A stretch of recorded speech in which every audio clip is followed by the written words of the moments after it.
My brain, rewiring my body movements, connecting my hands to my feet to my hands to my brain. He's got everything working again. Also having Ruben Tabarez back on the team really makes a difference. Sometimes, just because I've done certain things in the past doesn't mean that I can automatically still do them.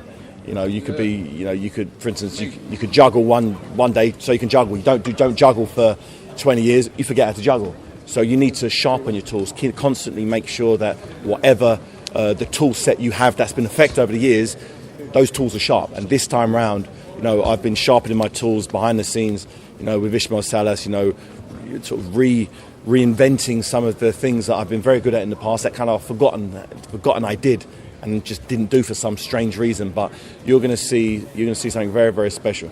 How emotionally charged are you for this fight? This is it for me. There's no tomorrow. There's no May 6th. This is it. I have to perform and have to perform at my best. But I have that same feeling going into all of my fights against Derek Chisora, against Klitschko, against BELLEW. If I don't perform to my best, I get knocked out. I lose. That's how it works. That's how it's been with me, being a small guy in the fight. This time round, not so much. It's not so much I'm afraid of getting knocked out. It's just losing. Because if I lose this fight against a cruiserweight, I've got no business carrying on in the heavyweight division. David, seconds out. Just wanted to ask, you've given Ismael Salas a lot of credit for the better shape you're in this time around. Ismael Salas has sort of brought out a lot of the things I used to do more. He's spent a lot of time just on my legs. A lot of coaches just focus on the punches. They go, throw double jab, right and left hook, work on combinations.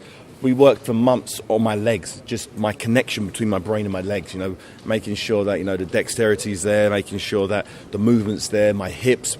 There's so much stuff we've worked on, and I feel so much better now. I feel like, my old self. And when I say my old self, I'm talking, you've got to go back to 2007, 2008.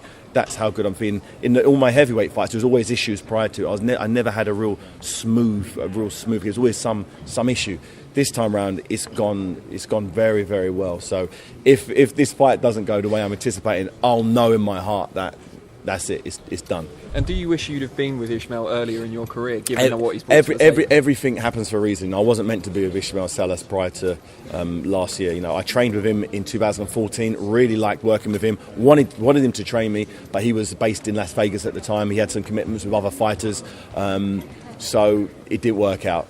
But fortunately, he was available when I asked him to come over to London early last year, after the fight, and he did. And it's the best thing I've ever done, because I feel like my old self. I feel like my old self again. And at 37 years old, not many people can say that. David, you said that there was a dark energy around going into the Did you not see it? Did you not see it? Did you not feel it and see it? Could you give us a little more insight into what you actually meant by that? What I meant was my mindset. It was what I was thinking about daily, nightly, when I thought about Tony Bellew, when I thought about the fight. It wasn't, I'm the guy out there, I'm the jab to the body, I'm the jab to the head, I'm the slip this shot, slip that. It was just, I'm going to punch his face in. I'm going to knock him out. And that is the wrong mindset. You can't think like that. It's like just getting on a golf course and just thinking about the ball just going into the hole without thinking about how you're going to swing the frigging club. There's a process that goes behind knocking someone out. Knocking someone out is something that happens because you've done something else. I wasn't thinking about doing something. I was just thinking about the end goal. And for a boxer to think about knocking someone out before they've even shaped up, what's your stance going to be like? And David, in your own words, if the injury didn't occur, what would have happened in the I don't first know. fight? I'd need a time machine to go back and strap my ankle up and find out. I don't know. No, nobody knows. David, sorry. We've got to go. I don't know. I'm not thinking past Tony Bellew. I know everybody wants to know what you want to do after you win or potentially win, but I don't know. Right now, it surely depends on the way I win this fight. I need to watch the fight back and then look at that and think, is that guy good enough to beat the best in the division? If the answer is no, then that's it. I'll retire. But if it's yes, if I look at it and I think yes, that version of me is good enough to beat X, Y, and Z, then I'll sit down and think to myself, okay, then let's make a plan.